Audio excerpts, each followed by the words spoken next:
Okay, we have a request from YouTube. A request from YouTube, my first. From Randa. And she wants to know if you could explain how to get a title to your property and title insurance. So the most traditional way to do that is when you buy a property, the attorney's going to do a title search. They're going to go back through several layers of transferring of the property, and they're going to make sure that the property was conveyed properly from one person to another. Where we have difficulties is if someone passes and sometimes the property transfers without a deed, and so those are missing links in the chain of title.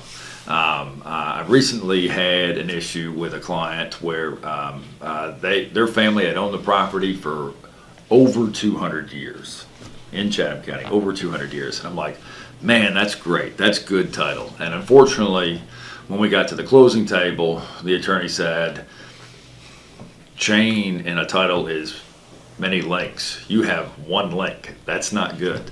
So we had to do a clear title action. The owners of the property had to make sure that they owned it. We had to give historical research, we had to give deed research, we had to give will research, family lineage research, and a judge had to say, you're the one who owns this property. With this particular person, I've helped this person, the YouTube request several times. They actually had to do what was known as a petition for partition. They had to go to the courts and say, look, we own this 100 acres, the 3 heirs, and we need to divide it. And so you would think that would be a third, a third, a third, but not all thirds are equal. One might have a house on it, a barn, a stream, road frontage, whatever. So they go to experts, usually an appraisal, usually a local real estate person, maybe an attorney, and the courts hire these commissioner of the courts to decide how the property is going to be broken up. And then they're given, and the way it's broken up, then they're given, in some places that might be called a commissioner's deed.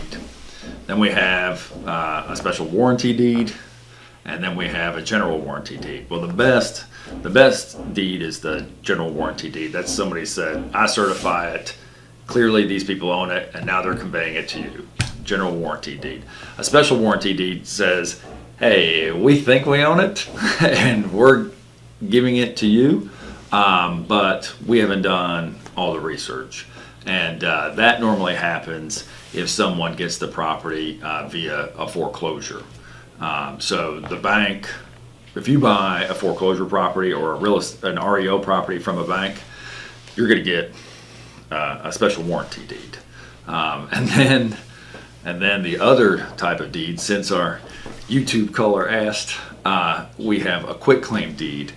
And a lot of people get this confused or whatever, but a quitclaim deed is just, I renounce my rights to your property. It doesn't mean that I had any rights. It's just saying that if anyone thinks or thought that I had any rights to this property whatsoever, I hereby renounce them.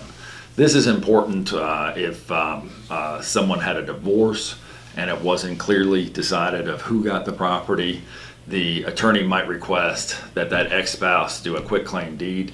So I had marital rights to the property, we got divorced, well now I completely renounce those rights and I am signing a quitclaim deed. But a lot of people think that a quitclaim deed gives them clear title. It does not. I in fact could sign a quitclaim deed to your property right now. I didn't have any rights. We could go and record that. It doesn't mean that anything. So all sorts of deeds or whatever. Our YouTube caller request has been through a difficult situation. Family heir situations are always difficult. I think they say in their email that they're having problems with each other trespassing over each other's property or whatever. But